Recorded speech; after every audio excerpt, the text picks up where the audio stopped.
السلام علیکم دوستو، آپ دیکھ رہے ہیں مصطفی عطاریہ اور میں ہوں حافظ محمد بلال شاہ۔ دوستو، آج ہم جو آپ کو وہ وظیفہ بتانے والے ہیں وہ یہ ہے کہ اگر خدا نہ خواستہ کسی شخص کی ہڈی ٹوٹ جاتی ہے تو اس کو یہ وظیفہ پڑھنا چاہیے، تو انشاءاللہ عز و جل اس وظیفہ کی برکت سے اس کی ہڈی بالکل ٹھیک ہو جائے گی۔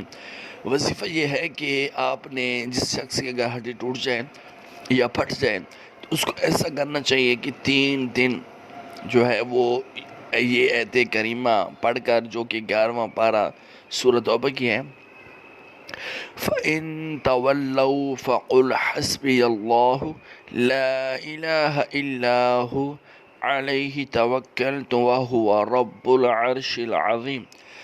یہ ایک مرتبہ پڑھ کر اول آخر درود شریف پڑھ کر ہڈی کے اوپر دم کر دیں، انشاءاللہ یہ عمل آپ نے 3 دن کرنا ہے، تو انشاءاللہ اس کی برکت سے ہڈی بالکل ٹھیک ہو جائے گی۔ اس کے علاوہ اگر کسی شخص کی ہڈی یا بدن کا کوئی بھی حصہ بڑا ہوا ہے تو اس کے لیے وہ یہ وظیفہ جو ہے وہ لازمی کرے۔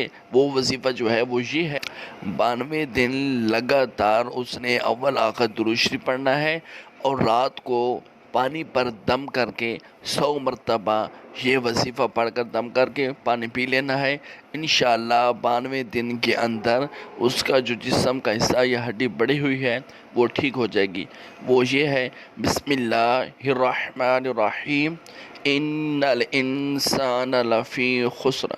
امید ہے یہ ویڈیو آپ کو پسند آئی ہوگی۔ ویڈیو پسند آئے تو لائک کریں، شیئر کریں، کومنٹ میں ہمیں اپنی رائے ضرور دیجیے گا، اور ہمارا چینل وظیفہ عطاریہ کو ضرور سبسکرائب کریں۔ اللہ حافظ۔